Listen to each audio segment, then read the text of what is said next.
Hello everyone, Thubi Food Vlogs na mayam taram na okchari. Ngasi su yamna hauba mathela magi video pujarakli. Mairen ga ngaga thongba gi video ni. Mairen thongba se sing mana ga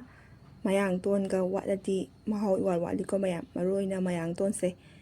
Ado kamana thongina habida mathang ucharage yam nungai ba paw ma tamjarake mayam na nungsibi badagi ngasi di aigi 1K subscriber lanthokpa kamjare ngong khalai tan thagachari nga se machuga thunga phajana totle aduga tespata hana thadare adu nga thongbagi mong sidi dum manai ko aduga aina haijaning badi ko YouTube ki update ama lai hai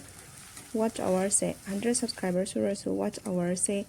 400 yaudadi yade haiba ko sorry 4000 daigi se khara watchari to mayamna nungsibi bagi nungsibi ba makata na dum support tawbiramo small creator oibanina yam wana habidi aina hona jarai se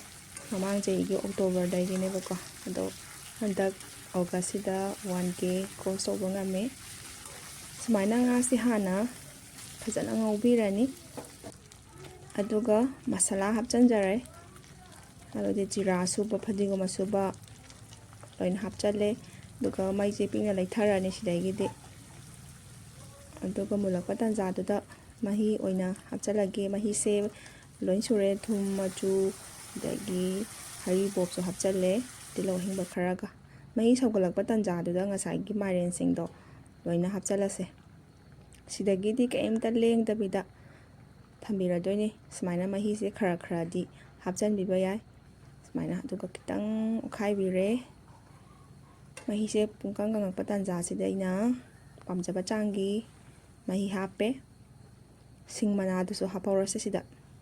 tuka mayang ton tuna horen thangdaram dai don hapase bako yamna hawe nga ga mairen ga thongbase mayam soloina budi chanaramani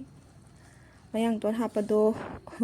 video do post lerame bako ai na menen taraga yaramdre sina marum leire duga mathang hapchanjare masaksi yengbada haudoba manbra mayam comment haibiramo yamna so hawe to mathangda nungai ba video kya pujarake thank you